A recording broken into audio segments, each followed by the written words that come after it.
This is A Different Perspective with Kevin Randle. A retired U.S. Lieutenant Colonel, Kevin Randle has been studying UFOs for nearly 50 years. Kevin has investigated some of the most famous UFO cases in the world and has been consulted for dozens of documentaries about UFOs. Considered one of the leading experts into the Roswell UFO crash of 1947, Kevin has written more than 25 books about UFOs, including the recently published Roswell in the 21st Century. Now, here is the host of A Different Perspective, Kevin Randle.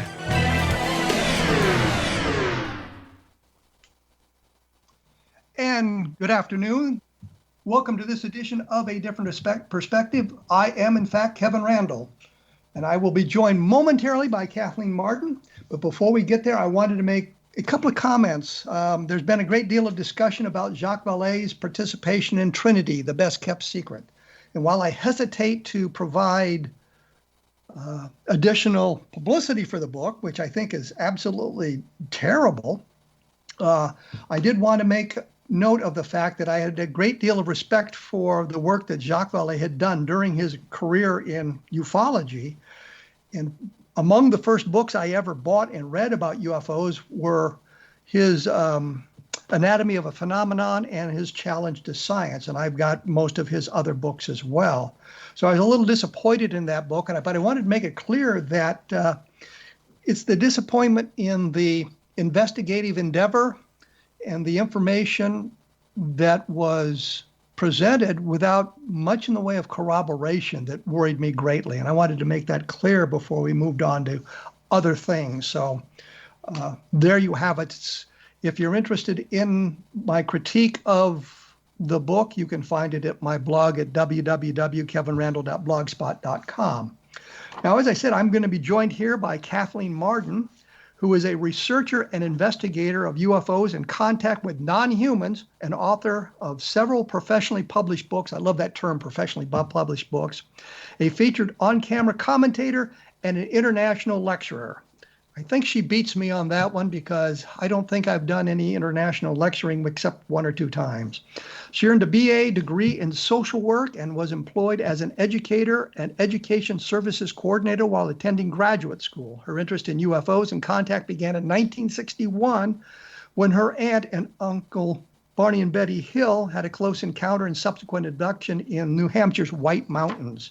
Since 1990, she has worked to uncover the truth about UFOs, their occupants, the humans that they interact with, and the U.S. government's involvement in the UFO problem. Her research trips to archival collections and her investigation of case after case of contact with non-humans has given her a depth of knowledge that few possess. She has worked on 3 social work research projects with nearly 5,000 experiencers. Kathleen Marden, welcome again to A Different Perspective. Well, thank you, Kevin. Good to be back with you. I believe the last time you were on, we were in Roswell, New Mexico, talking about alien abduction, if I remember correctly. So it's been way too long. Yes, that is correct. Your memory is the same as mine.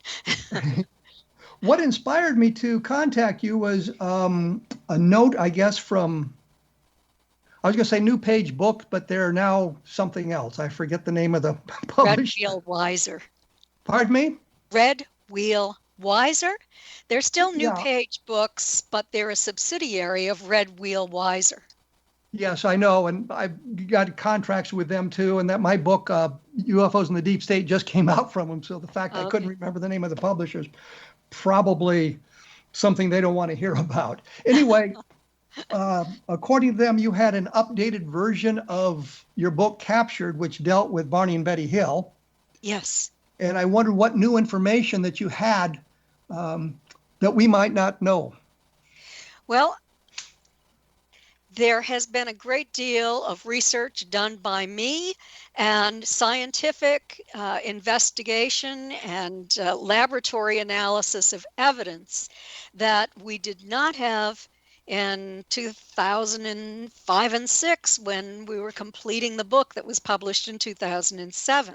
So this is an update of the scientific evidence that has been collected and or scientific studies that have been done since that time. So there's quite a lot of new evidence in a chapter in the book. I have some new photographs in there. The state of New Hampshire erected a historical marker to commemorate the event. There's a photograph of that, and I talk about that in the book too. But certainly I can't reveal to you all of the new findings, but I can give you a taste of some of the new findings. Well, you understood. I was going to have to ask about the scientific findings and what you've learned. So I kind of expected at least a little bit of information about that. So I have a little bit of information that I can share with you. When I met with Ben Hansen at the University of New Hampshire more than a year ago, we turned Betty's dress inside out and we started to examine the spots on the dress. We'd already had, Phyllis Budinger had sent samples off from the back of the dress, and those ended up being spider blood. So we didn't know if this was going to be spider blood or what. You're saying spider blood? Yes. Like on the back of the arachnids? dress. Yes, so it was nothing. Okay. Nothing significant in the first DNA analysis regarding spots on the lining of the dress. But in this analysis, we noticed that there appeared to be what might have been blood spots in the general area of where Betty's navel would be. And of course, you remember that Betty reported and relived under hypnosis that a needle was inserted into her navel, causing a great deal of pain. And this was before we were using amniocentesis in a hospital setting. So what we did is I cut out a sample from that, we photographed it, put down coins next to it to measure the size, and then I sent it off to the Mutual UFO Network's biological laboratory. And Lynn Mann is the name of the scientist who did the DNA analysis. And what she determined is that the sample could have been just too old to identify it as Betty's blood. Now, it could have been blood, but even the sample of the disc of Betty's blood could no longer be identified as blood. We had kept a sample from before her death in 2004. But what she did find is that it was Betty's DNA. So that is a little bit of evidence that perhaps Betty's statement about the needle in the navel procedure was true. And, not confabulated under hypnosis. But wouldn't you expect her DNA to be on her dress? Not necessarily in the way that it was. No, not in terms of in that particular area of her dress. It wouldn't have been vomit. It wouldn't have been spit. It wouldn't have been urine. It's the placement of it in that part of her dress. But wouldn't the dress rubbing up against her skin, wouldn't that maybe explain the DNA being there? Well, we'd have to compare it to DNA to see if there was DNA from other parts of that dress. But this has been the scientific analysis that was done. But there was never any question that it was Betty Hill's dress. So no, it wasn't a question that it was Betty's dress, but it was fluid from Betty's body. Okay. And that suggests that there had been a needle inserted into her navel at some point while she was wearing that dress. Yes, because of the location. Okay. Of the stain on the dress. But that doesn't necessarily get us to the extraterrestrial. If you understand what I'm saying. Yeah, I mean, you cannot prove from that. But Kevin, you have always been one who has said it is the preponderance of evidence that counts, not one piece of evidence, one little piece of evidence, but is the mass of evidence, the accumulation of evidence. And that's what I look for as an investigator and as a researcher, because I seriously doubt that we're going to have one piece of scientific evidence that is going to prove to every scientist in the world that UFOs are real, or that ET contact is real, or UFO abduction.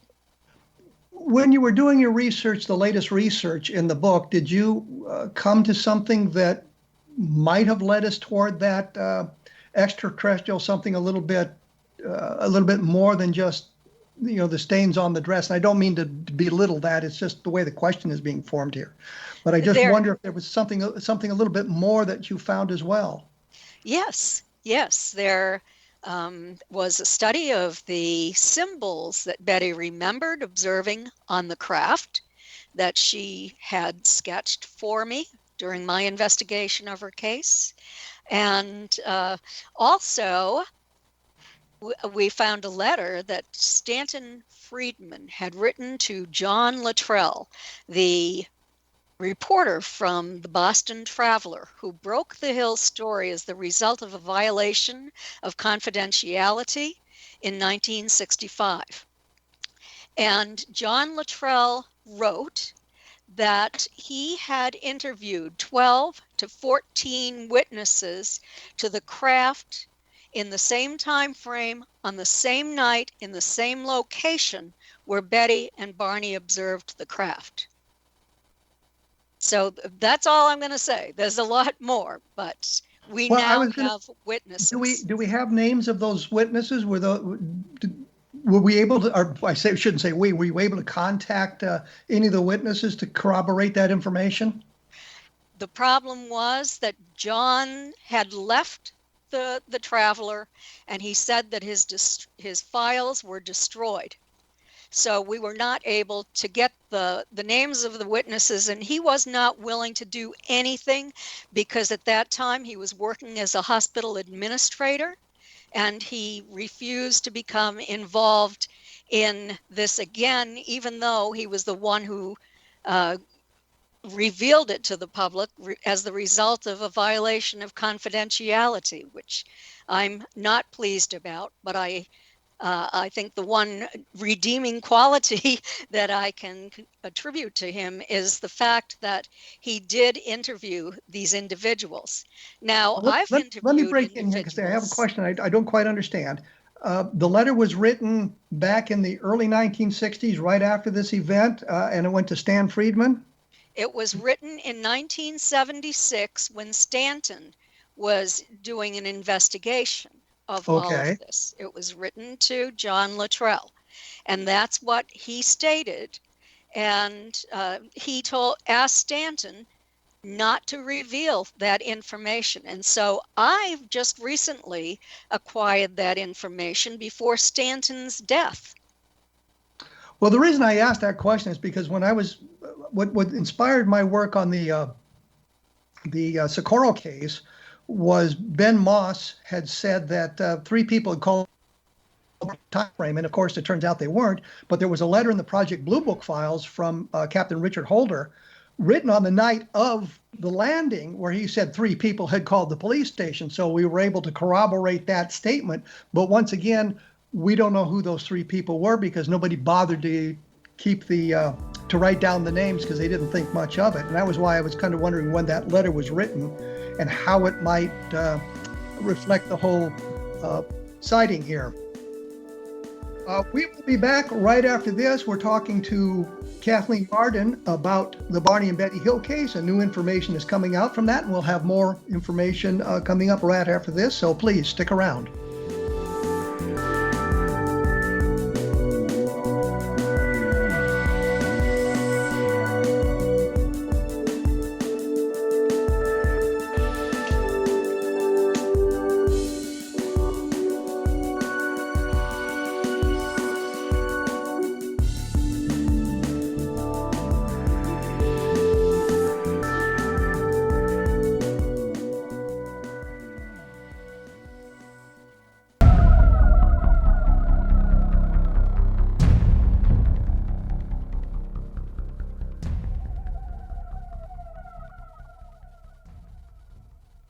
And you are listening to A Different Perspective. I'm Kevin Randle. I'm here with Kathleen Marden, and when I say here, we're at least in the same country. Not necessarily in the same state or the same city. We are practicing social distancing, although it seems that we don't need to do that quite as much as we used to. We've been talking about her book, Captured, which I was updated. I was going to say just reissued, but was updated with additional information, and we were discussing a little bit of that moments before we went to break. One of the things that has bothered me about the abduction, and I've mentioned this to you, Kathleen, before, is the star map. And the reason I bring that up again, as usual, I know that Marjorie Fish did what I think of as a Herculean task in attempting to identify the star system that may be the point of origin for the alien creatures. It was Zeta 1, Zeta 2 Reticuli, which is the double star system about 37.5 light years away from Earth. And when Marjorie Fish did her analysis, she left out all the red dwarf stars, figuring that there's so many of them, there would be nothing of great interest to a spacefaring race, which I think may have been a mistake in her assumptions, but I can understand why she'd do that because there are so many of them and it would have cluttered up the whole thing. So she concentrated on stars that are more in the spectral class of the sun, suspecting life would evolve on the planets around those stars. But the star catalogs have been updated, and some of the stars she used are now more distant than she anticipated or are closer than they anticipated. And so I wonder, Kathleen, has any new work been done on attempting to make sure the star map is properly oriented, or maybe there's another better match for it? Well, several years ago now, it was around 2015, maybe, or even before that, there was an astrophysicist who would not reveal his or her identity, who was in touch with Stanton Friedman. And this individual did an update on the star map with an emphasis on exoplanets, and discovered that Marjorie Fish's identification was the closest, even today, to Betty's star map. And she discovered that now Betty's star map is 85% accurate. So well, that's the update. What do you mean exactly by 85% accurate? Well, she said, there were certain lines that are not the proper length, so the perspective is off a little bit. There is an angle that is different. There is a possibility that there are two better choices for Zeta Reticuli 1 and 2. And so, but aside from that, her analysis I thought was very interesting, and I saw that on YouTube. I do not know if it's still up. It was when the book was published, the update to the book. She would not give her name, or he would not give his name, whatever it is. There wasn't a real voice that was actually narrating. When you say there were two better choices in Zeta 1, Zeta 2 Reticuli, do you have specific stars in mind, or were there specific stars pointed out? I think that she did not state what those stars are, but I'm going from memory, and it's been quite a while. So I just wrote a brief overview and gave the link so that readers would be able to visit that and watch the video themselves and listen to the narration. So the information in the book will get you to the YouTube video where this astrophysicist was talking about this? Yes, but I tried it recently, and I don't know if it's been taken down or not. But so I wrote her findings in the book. You can read her findings if you read the book. I'm not going to give away all of the new chapter, Kevin. I've given a little bit. That's all I'm going to give. Well, I know how you feel, because I've in the book that I just had come out, UFOs in the Deep State, I always feel when I'm talking to other hosts, I'm giving away too much and people aren't going to want to buy the book to read all the ancillary information that fits into it. So I understand your reticence there. Absolutely. To provide too much information. Yes, I do not want to upset my publisher. They went to a great deal of effort to have their people work on the production of this book, the advertising, and I'm not going to disappoint them by giving away everything that's in the book. Well, let's move on beyond the Betty and Barney Hill abduction, and I think I've expressed my opinions periodically that if there is alien abduction going on, I would expect it to be more like targets of opportunity. Barney and Betty Hill, Calvin Parker and Charles Hickson, Travis Walton, targets of opportunity, longitudinal studies that go on for decades. I always have thought this is the best way that it would happen. But I from your research, you've been looking at the I guess the longitudinal studies of people who talk about the abductions occurring over a period of years or decades. Yes, and intergenerationally, we discovered that 60% of our abductee group were aware that other family members had been taken. So it appears to be a genetic study, a longitudinal genetic study across generations. Well, when you say other family members they're aware of other family members, do we talk to the other family members and get their memories as well, or is that kind of a taboo direction? Only if the other family members took part in the study. No one was forced to take part in these studies. Well, I understood. I just wondered if we had a great deal of data about the other family members as well. No, only that there was the testimony that there were other family members.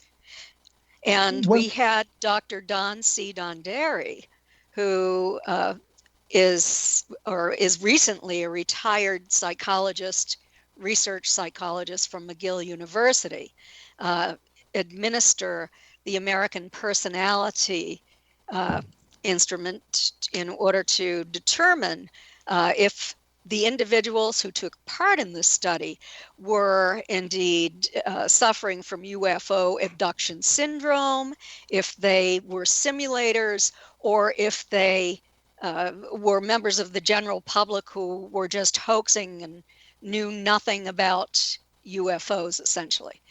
And so we had a core group of individuals who were identified as having UFO abduction syndrome. And we discovered that they had commonalities at a much higher statistical level than the experiencers in common. And what I'm saying is all of the experiencers are those who took part in the study. The abductee group was another phase of the study.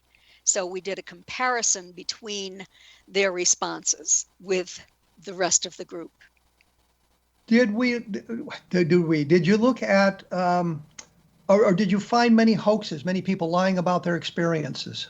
Yes, I did, Kevin. I was very disappointed because I had trick questions in there that would identify the hoaxers. And I had to, between the people who didn't complete the test and those who were identified as hoaxers, there were about 60. We were only left with 516. So you had a fairly high percentage of people who were faking their abduction experiences then. they were either faking it, or they thought they were. Maybe they just thought they were abductees and they were not. They didn't have the characteristics. They were saying that they were eating lunch with the ETs, and they were praying with ETs, and they were doing things with ETs that no one has ever reported as far as our knowledge is concerned. Well, I find that interesting, and I find that I was distressed to learn about how many people lie about their experiences. There's a book called Stolen Valor, which I'm sure you're unfamiliar with, that deals with people who claim to be Vietnam veterans and their experiences in Vietnam. And it turns out a great number of people who've told the most horrific stories turned out not to have been in combat, had not been in Vietnam, and had not been in the military. And I just found it difficult to believe there'd be so many people out there lying about something like that. With the Vietnam service, you can check records. You can get their military service records, or find out if they have military service records, to discover whether or not they're inventing their tales. But in something like this, you do not have a database that can confirm their presence one way or another. It just seems like it's a very hard task to go through, especially when you're identifying people who are lying about it. Yes, and that was difficult because the MUFON's experiencer research team had interviewed these individuals and referred those that they believed were probably experiencers of ET contact to take this test. And so the people that I worked on this with, I had 2 people with doctorates and one with a master's degree, and some who were lay researchers. And we had to develop ways of identifying the hoaxers or the wannabes. And so in the questionnaire, we used a made-up word and asked them, is this word familiar with you in your contact case? And we found people who said yes, and they were checked off the list. And then when we were done with that, Dr. Don Derry, as part of phase 2 of the study, administered the American Personality Inventory. So we went to great lengths to try to identify the individuals who appeared to be the real abductees. Well, we're going to have to take a break here. When we come back, I want to ask you about sleep paralysis, because I know that there's an overlap between sleep paralysis and some of the abduction stories. And it seems to me that might confound your study as well. And so we'll explore that when we come back. I did want to say that my latest book, The UFOs in the Deep State, has been published just about a month ago. And it's a discussion of the ways that the deep state has kept the real story of UFOs out of the public arena. So if you get a chance, head on over to Amazon.com, take a look at it. And if you have read the book and you like the book, please rate it, because that always helps out. And I also wanted to mention there are some other fine programs about the paranormal on the X Zone Broadcast Network at xzbn.net, or what is it, xzbn.net, if you happen to be in Canada or in other parts of the former British Empire. So take a look at the listings at the side and you'll find some programs. My favorite, of course, is A Different Perspective. And we will be back right after this with Kathleen Marden talking more about UFO abductions.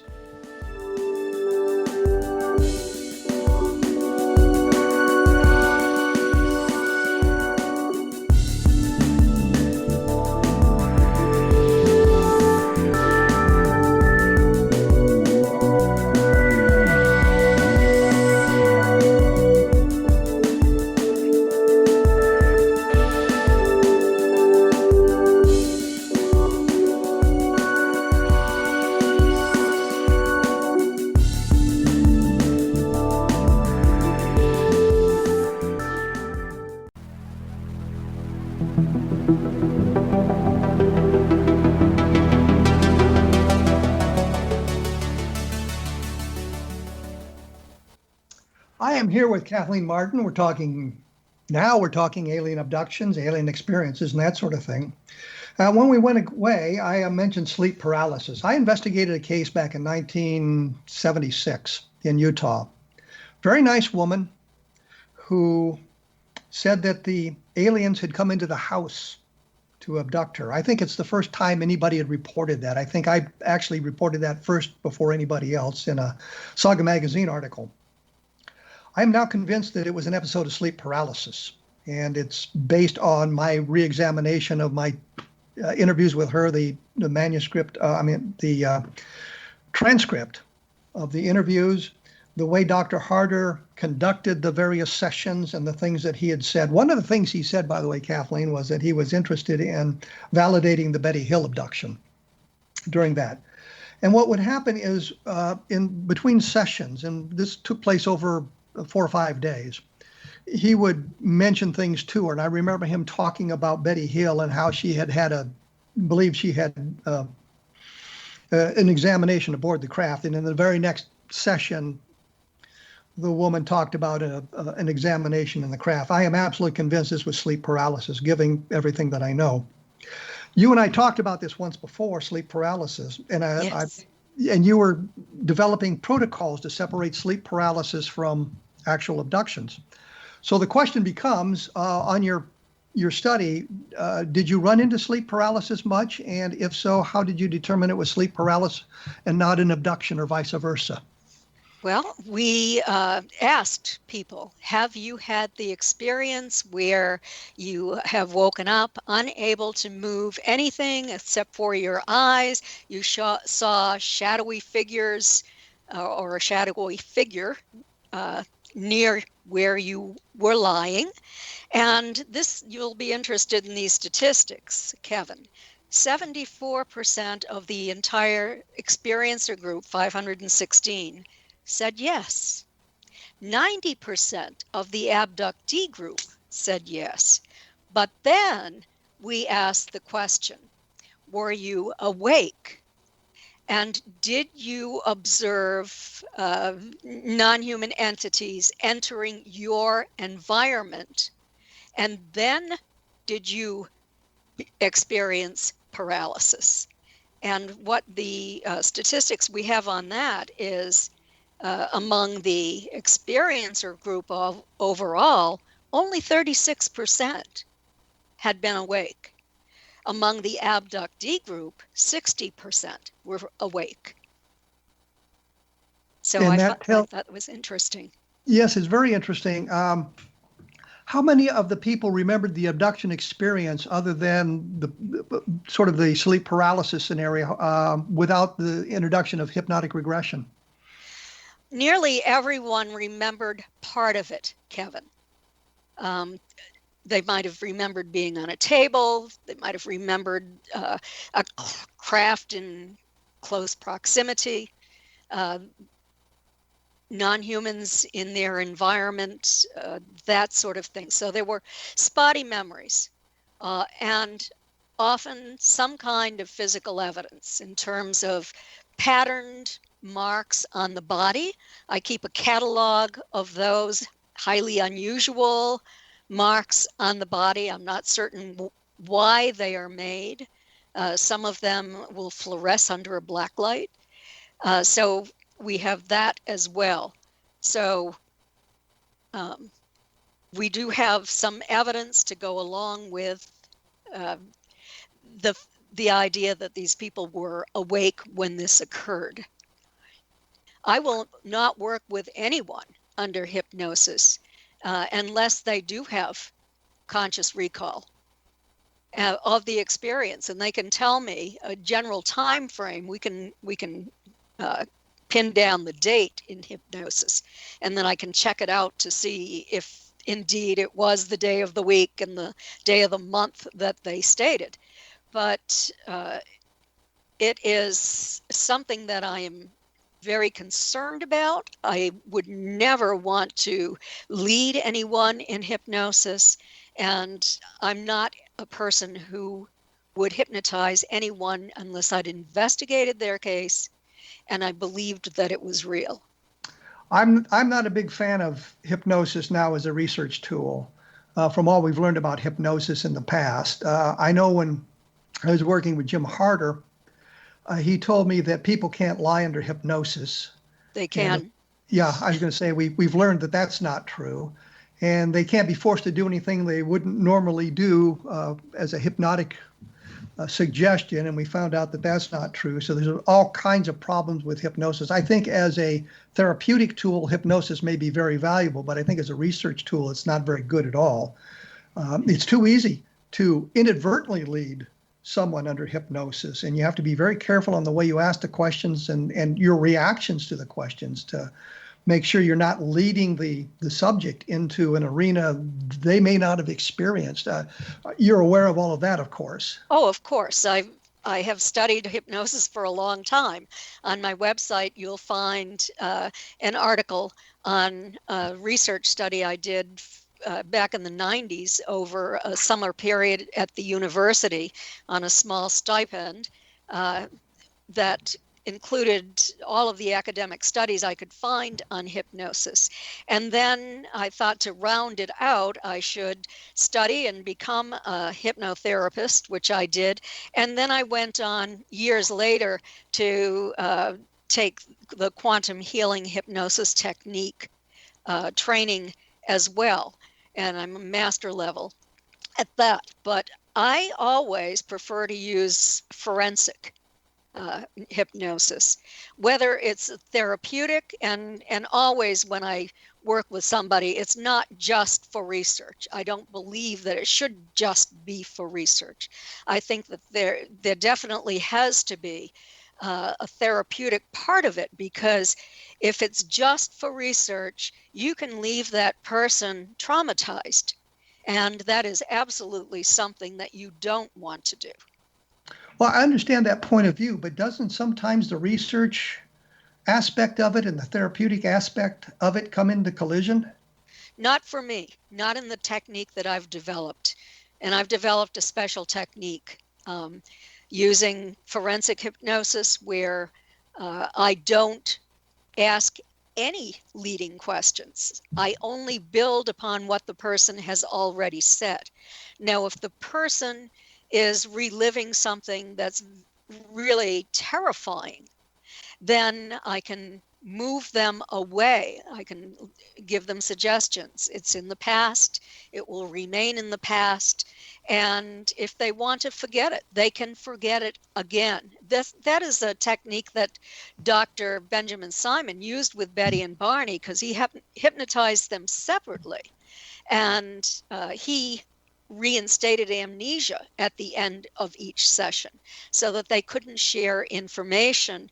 And also because from time to time, their degree of trauma was so intense that it could cause further emotional damage if they remembered all of it at once. So I learned a lot from Dr. Simon as well. When you do, I'm struggling here to form the question properly. Is there a limit to the number of hypnotic regression sessions you will engage in with a specific person? I usually do 1 or 2. The technique requires a full day with interviews and then a 2 to 3 hour period. We have the induction, we have the hypnosis session, and then we have the meeting after that session. So by that time, the individual will know if this was an experience that was real, that they had, that they remember, or if it was something else, if they can't recall it. And I also offer suggestions that will reduce the possibility of confabulation. Well, I guess what I was getting at is I know David Jacobs talked about doing 35 sessions, various hypnotic regression sessions with 1 or 2 individuals, and it seemed that was quite excessive. And I wondered, from what you're saying, you have a limit to the number of sessions you would conduct under hypnosis? I don't think that anyone would need 35 sessions. Once they know what has happened, then they are able to heal and to integrate this. And some go on and just want to forget about it. Others go on and want to explore it and learn more about it. So no, I would never do that many sessions with anyone. The greatest number of sessions that I've ever done with one individual is probably, I don't know, around six or so sessions, under 10. And this is over a number of years, maybe over a 10-year period.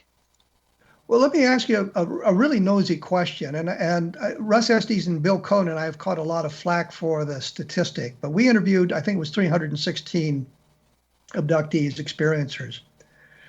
And we found an extraordinarily high number of people who identified as homosexual or bisexual or asexual in the sample. It was much larger than you would expect in the overall population.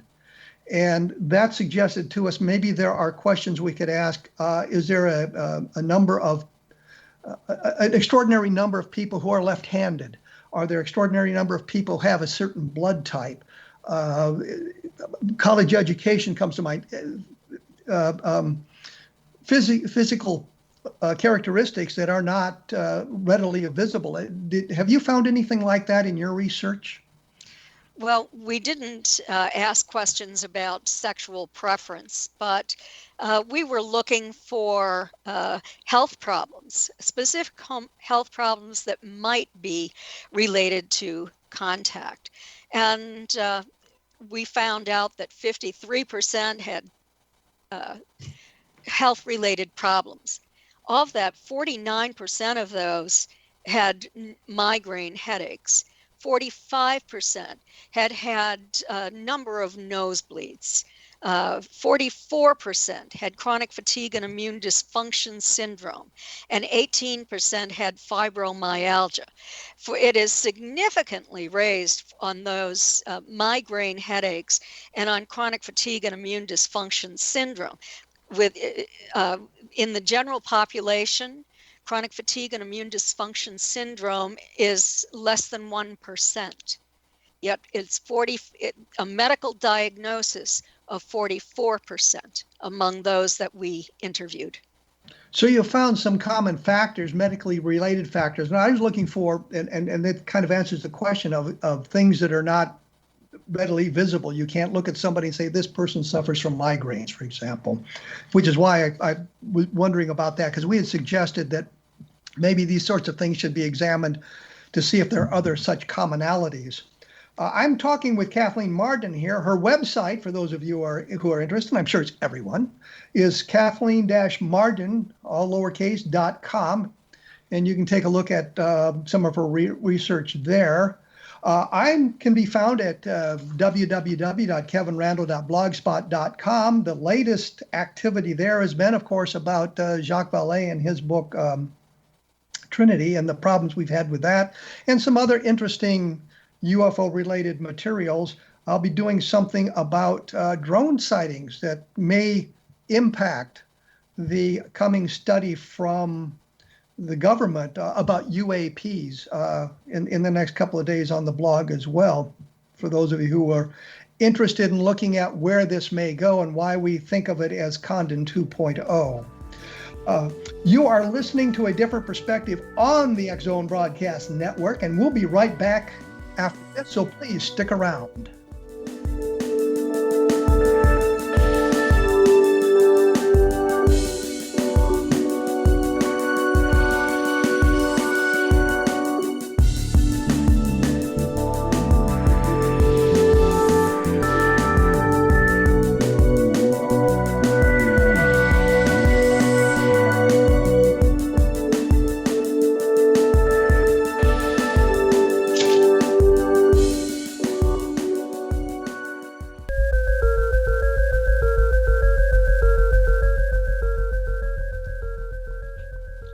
For those of you who are interested, I almost forgot to start the clock on this segment.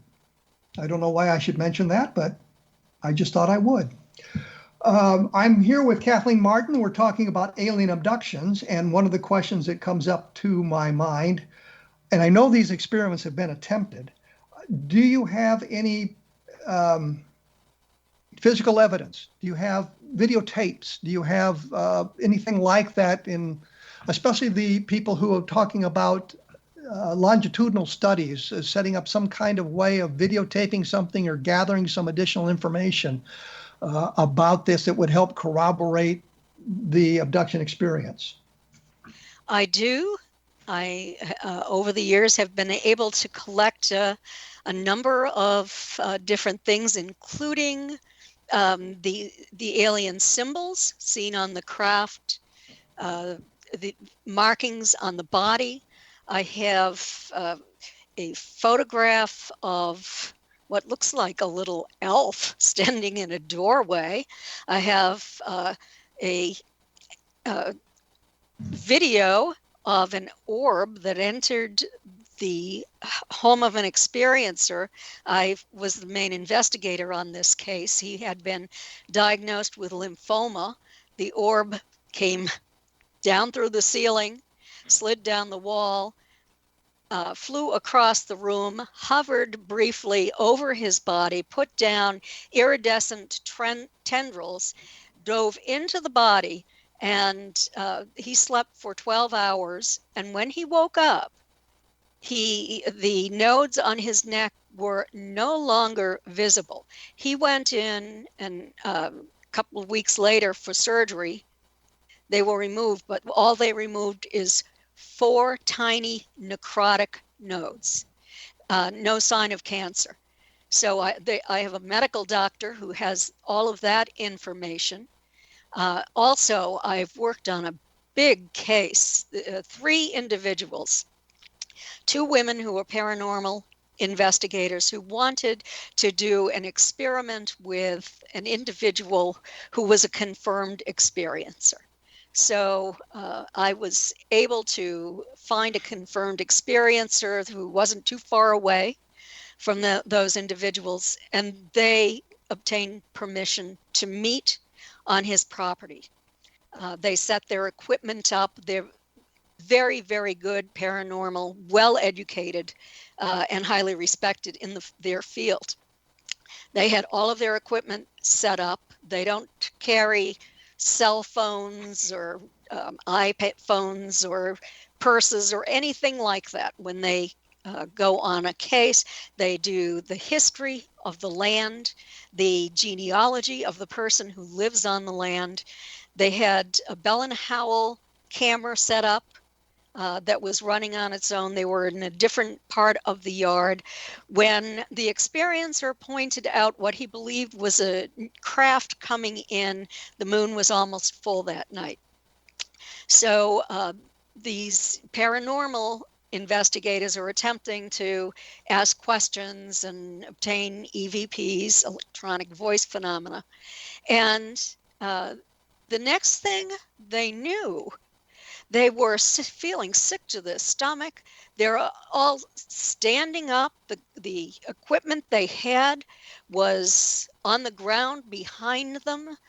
They were sort of reeling. They picked up all of their equipment. They went inside the experiencer's house, and his wife said, "Where have you been? I've been looking for you." And it was 1 o'clock in the morning.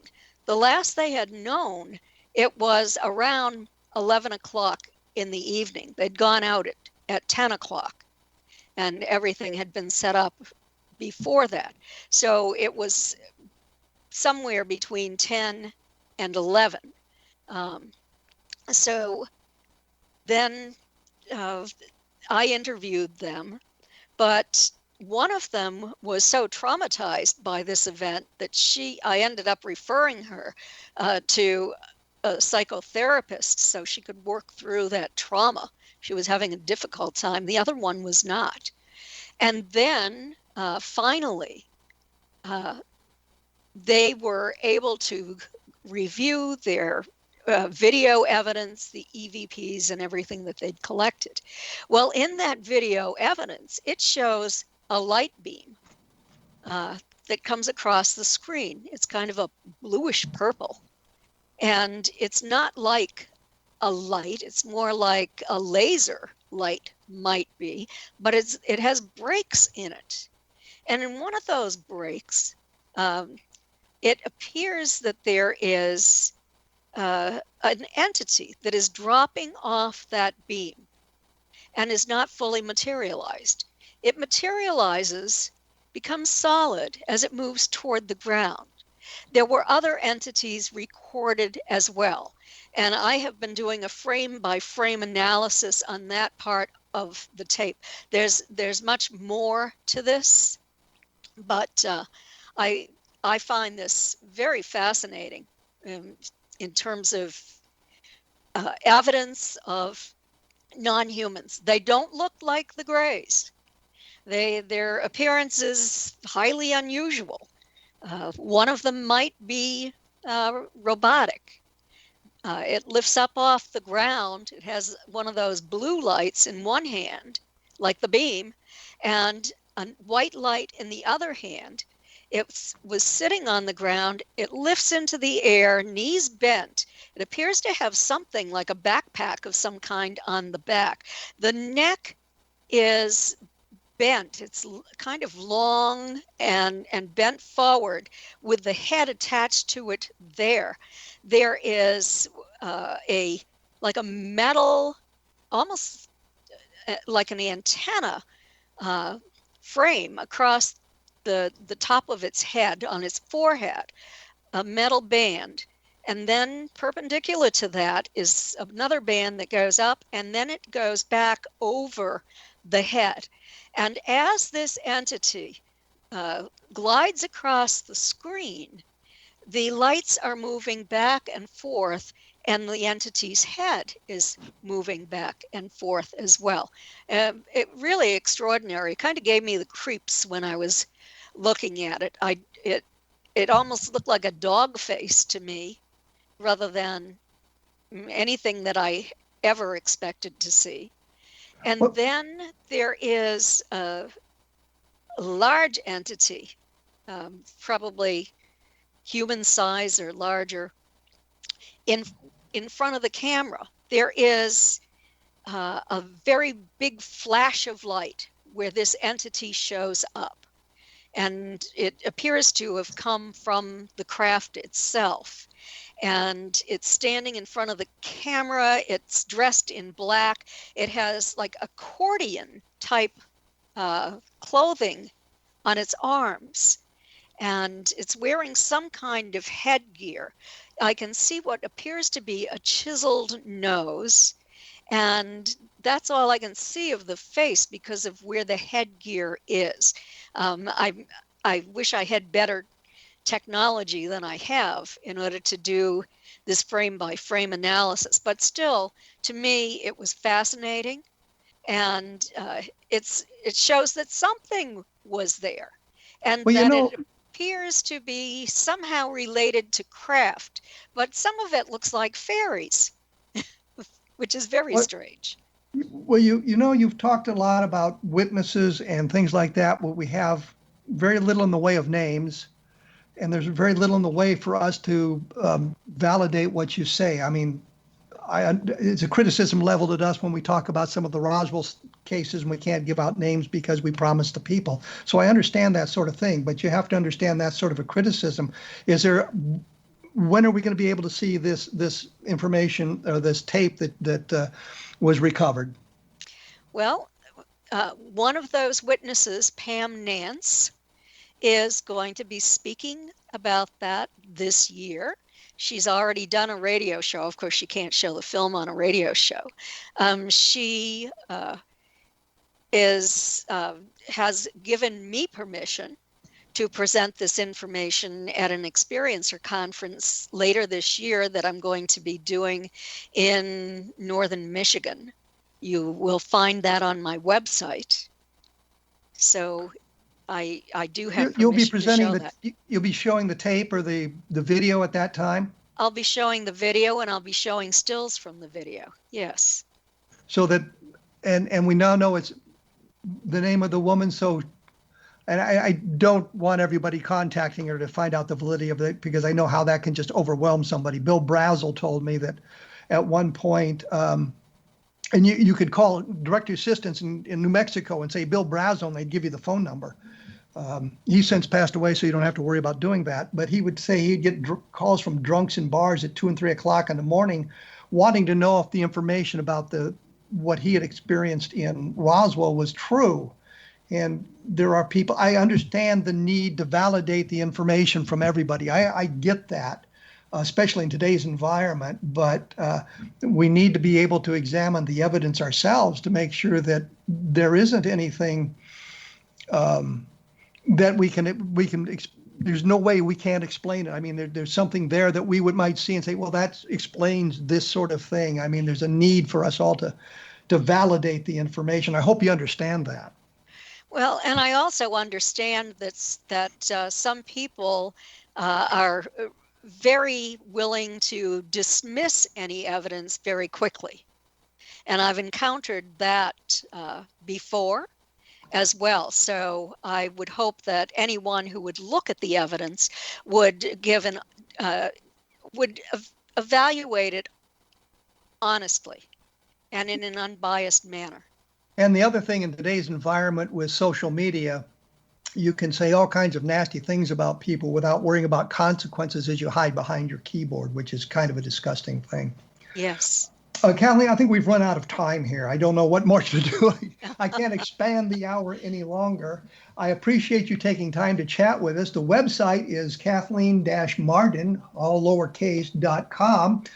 Get an idea of where she's going to be, where she's going to appear, where you can see this evidence, for example. The book is called Captured. It's updated, and it discusses the Barney and Barney Hill case and other abduction scenarios, so you can get an idea of what's going on there.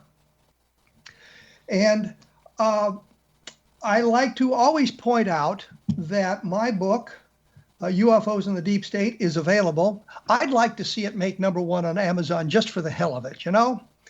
So if you're interested in that sort of thing, hey, help me out on that. We got up to number 12 last week at one point, and I was hoping we could just nudge it a little bit more, but we didn't quite make it. This is kind of a book that looks at the way the bureaucrats, the deep state, the bureaucrats who go from administration to administration to administration, seem to control everything that's going on. And we have caretakers in the presence of the president, for example. But everybody knows the president is going to be gone in 8 years at a maximum and 4 years at a minimum, for the most part. So if you get a chance, take a look at UFOs in the Deep State. I think it's going to give you, dare I say it, a different perspective on the UFO phenomena and the way things are going. And I also wanted to mention, again, that there's a lot of fine programs about the paranormal that you can find on the X-Zone Broadcast Network. So go to the X-Zone Broadcast Network website at xzbn.net, and you'll find a listing of the programs, who the hosts are, and I'm sure you're going to find some other programs that'll be just as interesting as this one. This, of course, is my favorite program of them all. And while I'm on the kick, if you get a chance, take a look at the Best of Project Blue Book. I think it'll give you a different perspective, again, on the way the Air Force conducted their investigations into the UFO phenomenon. And take a look at Encounter in the Desert, about the Lonnie Zamora case. And I think that's one of the better UFO cases that we have, because we have multiple chains of evidence with the sighting, multiple witnesses, we have landing traces, and all of that sort of thing. So take a look at that book. But once again, take a look at the blog at www.kevinrandle.blogspot.com, and there's a lot of information on that site for you, for those of you who are interested. So you have been listening to A Different Perspective on the X-Zone Broadcast Network. I'll be back in about 167 hours with Nick Redfern. So stick around for that or not, and we will chat with you later.